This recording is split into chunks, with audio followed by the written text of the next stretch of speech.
Good evening, Cebu. Good evening, Philippines. It's open mic night again, and we have a very international guest.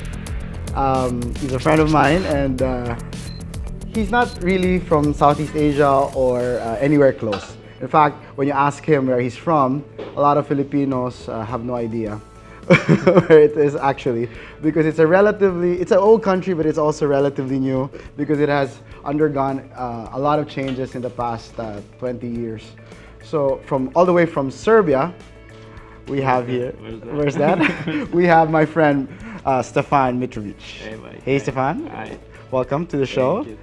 Stefan here is a backpacker. He started out as a backpacker. No? You were backpacking throughout Southeast Asia. I was supposed to kind of backpack to Southeast Asia, yeah. And You were supposed to. Yeah, because Philippines were my first destination, and that's where I stay. It turns out, unlike other backpackers who go around Indochina and and in the Philippines, etc., you decided to stay. Yeah. So you arrived in March, right? February. Already, yeah. And then instead of going, where were you supposed to be headed after the Philippines? There was no such thing as a specific plan or idea, just some wish list, so to say. And what was in your wish list? Supposed to be Philippines, China, because my sister lives there, and probably Japan. Oh. So not really Southeast Asia, but Asia in general, including East Asia. Yeah, it was maybe more toward the eastern part of Asia than the southeast. But nonetheless, the plan still failed, right? Apparently. It worked out for the best. Otherwise, we would not have met you. That's true.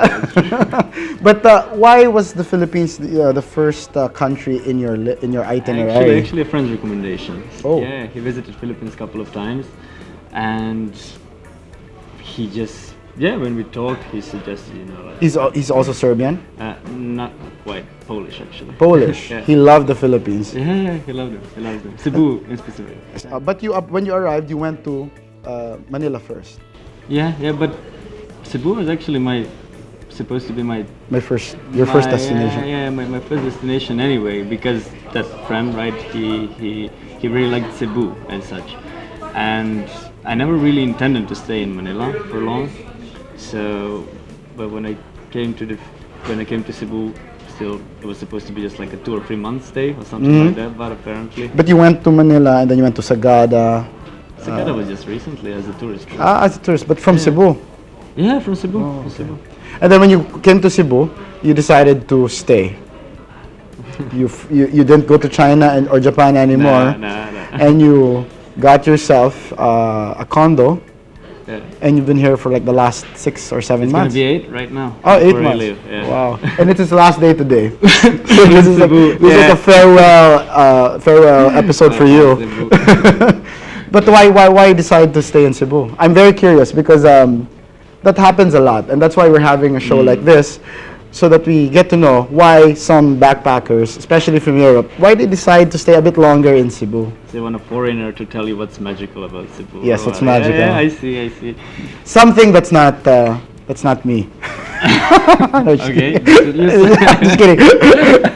Magic Mike. I'm just referring to the movie. I'm sure you're not familiar because. Yeah, quite sure. Well, regardless of Cebu being just a friend's recommendation, I never regretted the decision of coming to Cebu and staying here. And if I had to choose again, it would be Cebu definitely. One more time, yeah. Geographically speaking, I think it's really an amazing location, right in the middle of the Philippines. A lot of tourist spots easily accessible, right?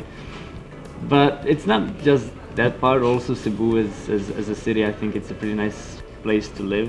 It's a booming city, and I mean, even though it's a short period here, you feel kind of a part of it. You feel, I don't know, that's what I felt. 8 months is long enough to say that you've lived there. Yeah, quite. It's not just a vacation. The alien, resident car, right? Oh, yeah.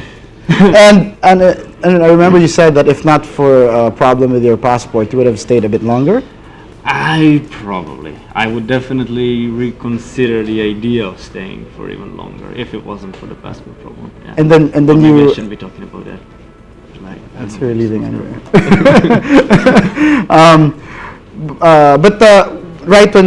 But during your stay here, you found some stuff to keep you busy with, like modeling. Yeah, modeling is one of the stuff that I started. I tried here in the Philippines in Cebu, and never You've had a lot of projects. well, to number a few, yeah.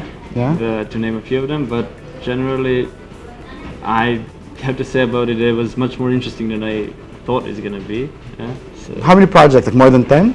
let's say around 10, to be honest. Not really keeping a Was it as record. like ramp and print? Yeah, both. Both. Yeah. And you just came from Zamboanga. Yeah, this morning. How was the experience there? It was great. It was. It was a fashion week. Yeah, it was a fashion week. It lasted actually, as far as I know, for a day, and we were part of it. The ramp walk. Okay. And Zamboanga, as you asked, was really a nice experience. A lot of scary stories before I left, But none of the incidents or nothing happened. Though there was like a security, as I mentioned you before, we had almost 24/7 like guards and security. But when you were in Serbia, what was the image of the Philippines? Aside from your friend's recommendation, I'm Yeah. curious because these are things we need to know, no? Exactly. There's not there's not really a image with a lot of information about Philippines. Okay. To be honest. And we don't even have an embassy there. The No, Philippines. neither we have here, right? I think we kind of don't have any diplomatic relations. and I'm not sure that we just do. have consul, which is a bit sad. At least there's some presence. Yeah, yes, it's better that than nothing. But yeah, image of the Philippines is very exotic, very tropical. Exotic. Yeah, and And then you mentioned to me about Southeast Asia.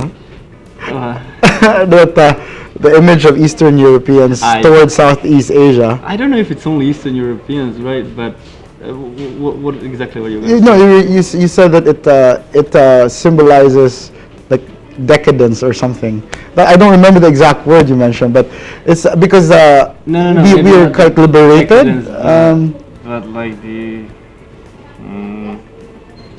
savage noble or something like that. In that sense, like the pure people, in sense not really ruined or not really affected by the. Oh, this is actually gonna sound bad. This is not my personal image. This is generally Yeah, the not image, affected yeah, by the- the civilizational progress and stuff. Like Uh. as bad as it sounds, but really not my. Yeah, opinion. but I remember when you expounded it, the exoticism, Yeah. and the kind of for people where you're from, we represent something like decadent, something but a bit more liberal. I don't like how decadent sounds. I know, but I remember it was somehow something like that. And because you say that you're very conservative, because Serbia is an Orthodox country. What does Orthodoxy has to do with conservative? Well, it's supposedly a more conservative branch of Christianity. Yeah. Tell it. Okay, never mind. No, but that's the image. Well, we are a conservative. Yeah, so like but- people. Yeah, I'm not denying that. Yes, but the Philippines, we are. I think. Well, this is my opinion. We are both. We can be conservative. We're kind of bipolar. We can be. Nicely Yeah. I think we're very comfortable with our contradictions. Yeah. We're on the one hand conservative Catholic, but also trying to navigate a more liberal Yeah, world. with a lot of contrasts. With a lot of what you contrasts. try. I mean, let's just take a look the sexual freedom and the drug freedom, which doesn't Sexual try- freedom. I mean, in terms of Third, like the same sex, I like gays, one for of the example. things, one of the things. Yeah, but generally, I think that people here might be a bit more open to the idea of, not really just putting into categories by male, female, or whatever, right? So, pretty liberal on that part. Whereas the drug, compared to the European countries, is really, much more prohibited, much more Here. strict. Yeah, here Yeah. in the Philippines. As far as I don't know. So actually. those are polar But opposites. yeah, just wanted it. I just Yeah. came up with or Because I remember you mentioned to me that in Serbia you don't know, well, in your personal experience, you don't know of anyone who's openly gay. Yeah, I think I don't know. Here, I think there's I just think too I many know to count. know More than more. your fill, no? More than you've reached your quota of knowing gay people in the Philippines. More than one. No, kidding. No, but you have a lot of gay friends. Yeah. I mean, I'm totally. Were you culture shocked? Uh, Maybe. Yeah. Maybe? Maybe. Yeah, definitely. But it was easy for you to adjust. No, I've got those narrow mind limits or something like that. It's, okay. Got none of that. So it's pretty cool. We're having a very cultural conversation with Stefan here, but we have to pause for a short break. Open mic will be right back.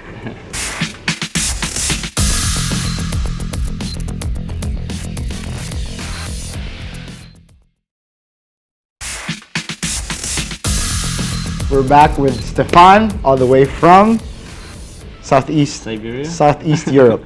That's Southeast Europe, right?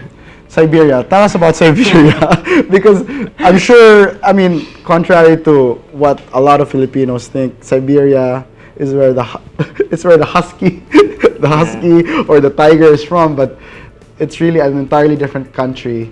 Because country. Siberia is Serbia. Sorry, my God, I'm confused. Serbia is an entirely different country from Siberia, which is part of Russia. And Siberia is where, it's not where the husky is from, but that's where the name is from. Siberian husky, and a Siberian tiger, and a Siberian winter. But you are from Serbia. Yeah, not trying to make fun of it, of the people's reaction. Just like trying to actually make fun of, of the talk here.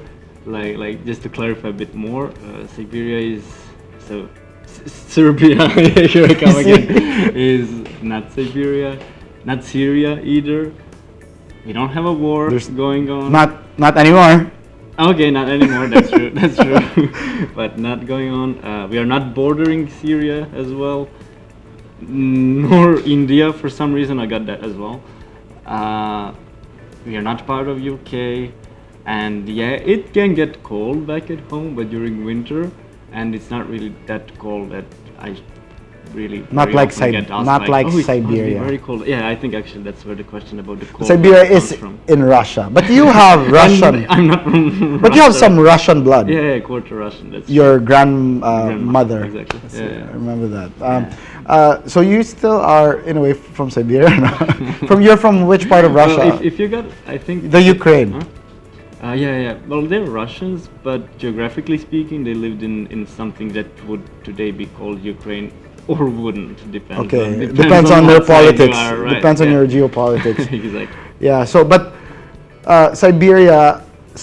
Oh God, Serbia. Really doing that? Serbia is in the Balkans. Yes, exactly. The Balkan mountains. The Balkan countries. How many countries are in the Balkans? You really want me to count? 6, 7, There's 8. Bosnia and Herzegovina. Bosnia and Herzegovina. Yeah. And there's Croatia. Bosnia, Montenegro, Serbia, Romania, Bulgaria, Greece, Albania. Greece is part of the Balkans? Yeah. I didn't know that. And the Kosovo. Whether you wanna say it or not, I actually don't know if Philippines recognize Kosovo, because on the one hand you back up American. That's our version. That's your version of Taiwan. Of Mindanao. Or Taiwan, China and Taiwan, something. Well, it's actually more Taiwan, because Mindanao is not yet recognized by some countries. It's not. But in Kosovo, it's Muslims. So that's why I tend to make that parallel. Of course, that's not the only reason. I mean, it's literally the whole different. And it's in the south. It's in the south. Yeah, it's also in the south by accident. I remember news about Kosovo when I was a lot younger, in the 90s. That was it was all over the news, in Belgrade also. But when I first met Stefan, I couldn't tell him right away that I have two things that I connect with Serbia, the vampire lore, and the second I had to tell him, or maybe on our third meeting. Yeah, because it's pretty deep emotion that you got out there. Because I don't want to be all fanboy. Nikola Tesla, the great Nikola Tesla, is actually a Serb, an ethnic Serb. There's some debates, but the books I've read say he's from Serbia. So who's that? Sorry. No, the books I've read, the information about him is that he's an ethnic Serb. Nikola Tesla, who is actually responsible for most of the inventions that we enjoy today, basically everything. If you're an Edison disciple, then maybe you'd say something else. But he was a great marketing person, Edison. And so I didn't want to tell him right away because I'd go berserk. Because you saw in my room, there's a Nikola Tesla frame portrait hanging beside my bed. So I wake up with Nikola Tesla beside me every night. Yeah, that struck me pretty much. I mean, I know you're an educated guy and everything, so I'm not really that amazed by the fact that you actually Like him? know him for the Yeah. first, but based on my experience of being completely unrecognized here as a Serbian among Filipino people, 99.9, 95%, yeah, let's right. say, really the one I talk to, let's be honest, right? Yeah. I wouldn't generalize that much. But based on the experience, and then at one point you come here, oh, I love Nikola Tesla.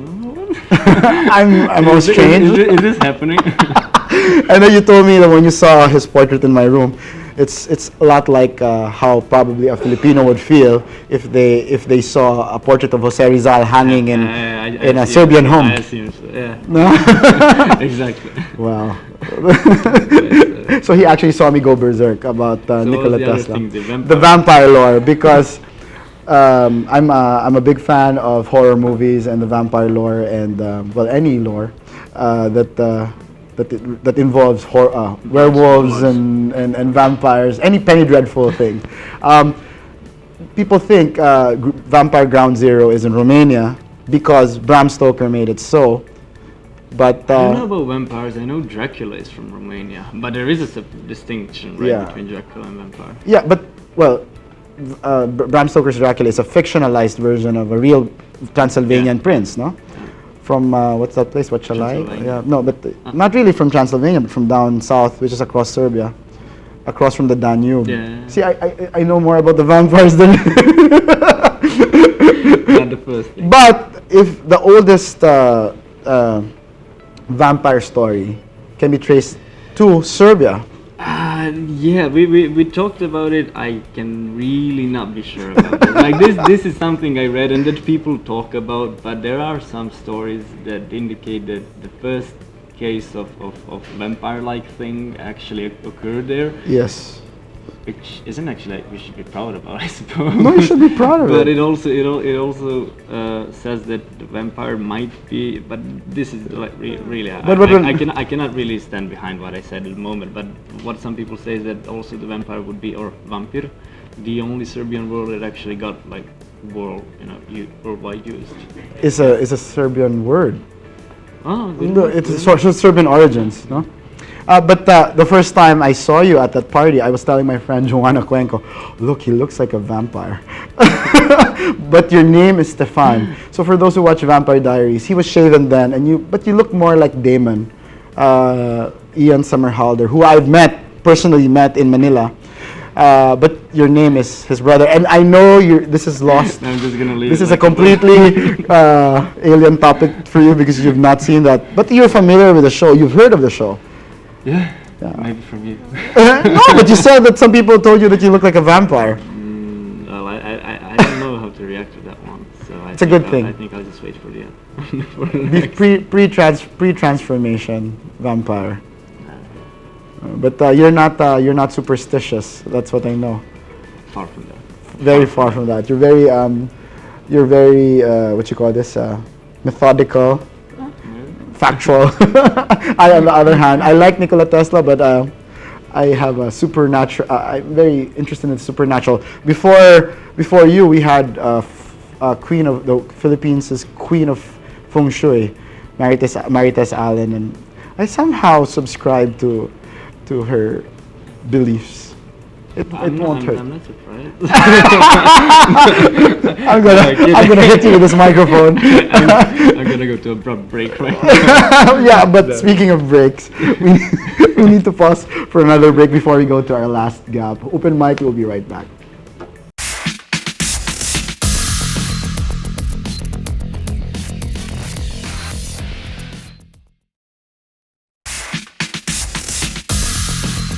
We're back with Stefan here in Open Mic. You weren't able to finish expounding on the perception toward the Philippines. From the first part, yeah. Yeah. No, I just remembered actually. Maybe it's interesting to know how Philippines or this part of the world just as well actually occur The perception as a dangerous kind of place. I don't know if it's media. I think it provision. comes with exoticism, right? Exoticism combined with today's media, how they work, right? Because if you're gonna broadcast something from the Philippines into the Europe, it's gonna be typhoon, or it's gonna be a sunken ship, or it's gonna be like a terrorist attack down south, right? Down south. So so when you compare all of it, you get like a bit. But you still vague came. image of a dangerous place. But also I remember one very close relative of mine. He said, "Going to Philippines, you're gonna be eaten by wild beasts." Have you seen wild beasts? Aside from I me. snorkeled by that dangerous venomous snake. So that was the closest to death. I don't think it can eat you alive. Well, it can kill me bite you. No, the venomous one. I'm sure. I mean, maybe. But it no can't issues eat to you alive. But Yeah. well, that doesn't mean. She's Was it like a coral snake? something like that? I suppose. I don't know. But there are more non-venomous snakes than there are venomous snakes. Yeah, but generally Yeah. that's what I wanted just to So, say. How but now that actually you're how here it- and you've spent almost 8 months here, is the perception true? Is it? Are you living in a dangerous place? So, if it wasn't for stolen phone in a jeepney 2 weeks ago, I would go back home next week and without any problem say to people, I was there for 8 months and traveled a lot, met a lot of people, seen a lot of stuff. I mean, I was in the slums, like in a bit more remote areas and so to say dangerous areas, all alone. Some Huanga justice, all right, and never had a single incident like about anything. Thank God. Starting from like the quarreling on the street or getting Except for the into phone. actual fights. Except for the phone incident. Except for the unfortunate event of stealing. Yeah, phone New in York a can be a jeepney. more dangerous place. New York can be a far more dangerous place. So your perception that was mostly fed by media was proven wrong, generally. Yeah, if there's one thing I'm gonna bring back home, it's gonna be Filipino smile. I suppose, right? That's something that We're should known actually for be that. broadcasted. We're right? known for that. I don't know if you noticed, but even if we're down and out, we still manage to flash our pearly whites. Will you come back? Will you ever come back? Definitely. Though when and in what form, as a tourist, like a short vacation tourist, or as actually something longer and more serious, I still don't know. But I think I'm this gonna is look one of forward the to country- that. This is one of the countries that you just don't go to once. Yes. Unless there's like a logistical problem because it's a bit far. But the world is becoming a smaller place. Nonetheless, 10,000 kilometers, it's quite something. 10,000 kilometers, Not yeah. a weekend tour. Right? But you spoke of the impression because of media. I think a lot of young Filipinos would also have a similar impression of Eastern Europe. Yeah, but not so much because of media, but more well, you have the Yugoslavia breaking apart, no? But also because of movies like Hostel. Slovakia, yeah, if I'm not mistaken. Was that in Slovakia or I think in Slovakia. Romania? I think it was in Romania. I'm Well, not there sure. were 2 or 3 hostels. There were anyway. 2. But worse than Hostel is the Serbian film. I know. That's right. Which I was afraid is gonna be mentioned at one point in this talk, and apparently I was Yes, the one. you mentioned. I was going to mention it, but you started it. Yeah, the Serbian film. Well, if anyone wants to know anything about Serbia, I suggest don't watch that movie. Don't watch because it doesn't really represent Serbia. or it does. But I'm afraid. I've always wanted to go to the Balkans because of my love for, let's say the vampire, and it's also exotic for us, no? I mean, in a different, in a reverse, in a different way, no? But Hostel, when I watched, I think I watched the sequel. I didn't even get to watch the first one. I literally got sick. I had fever after watching it. It's a movie, Mike. I know, but they say there are really like clubs there, and they abduct you and they do things, and so I'm sure no, because and then there's that other movie Taken, but that's not I'm No, with Liam Neeson. I get it. So the movies were big for Filipinos are big. We're big for but movies. Basically, the Big on bottom line movies. is that it's kind of sad how based only on movie and pop culture you actually get not only the wrong image of that country but more negative, rather I more know. negative than at least neutral of it, you know. So No, but that's why it's nice that we're becoming a more global world, no? And backpackers from Europe come here, and well, backpackers from the Philippines travel Europe and parts of Asia, and we have things like couch surfing and Airbnb, and all these things technology has made easier, and people from different cultures get to know each other, forge lasting relationships, lasting bonds, and we learn from each other more than what we see on media, more than what we see on the internet or in the news or from pop culture. So, now I know you. It's Serbia is more than Nikola Tesla, more than the vampire lore, more than being part of that place in Europe where Hostel where Hostel was shot. It's very human to me now. But is it? If I'm a vampire. If you're a vampire, then and Philippines bite is me. definitely more than a random typhoon just wiping you out, Exactly. and the earthquake here and there. Actually, I never really had an earthquake while I was here. Only one maybe, and that wasn't a big deal. We're used to that. It also sounds pretty bad, but when it comes to natural disasters, I think the Southeast Asia is the master in them, right? I think We're in the Pacific Ring of Fire. exactly. Yeah. And you've got more than one would like to have, I suppose, and that's one of the exotic things that sounds. And that yeah. makes us resilient and strong and courageous. And they say, New York, if you can make it there, you can make it anywhere. No, if you can make it here. If you survive here. Yeah, and then you survived the last 2 weeks without a phone. So it doesn't matter. No, it's not survival. It was joy. Like, I was enjoying it on the phone. I encourage everyone to go into jeepney and not care about the phone at the moment. You're gonna have. How is public transport in the Philippines? Could get better. Could get better. Yeah, don't get me mad at the moment. Yeah, yeah, because Cebuanos as Filipinos, we have this bad habit that if a foreigner says, if a foreigner decides to be honest and says something true about the sad state of our airport or transportation or whatever, we get mad. Come on, we should be a bit more mature so we can at least know where we could improve in. Honestly speaking, I mean, so far I think it's been obvious that I love Cebu, right? Yes. It's the place where I'd come back, but I am also a bit afraid of it. Being in Manila and seeing how things go there, I mean, not saying anything against Manila, but there are undeniable problems about that, right? About commute and infrastructure and stuff.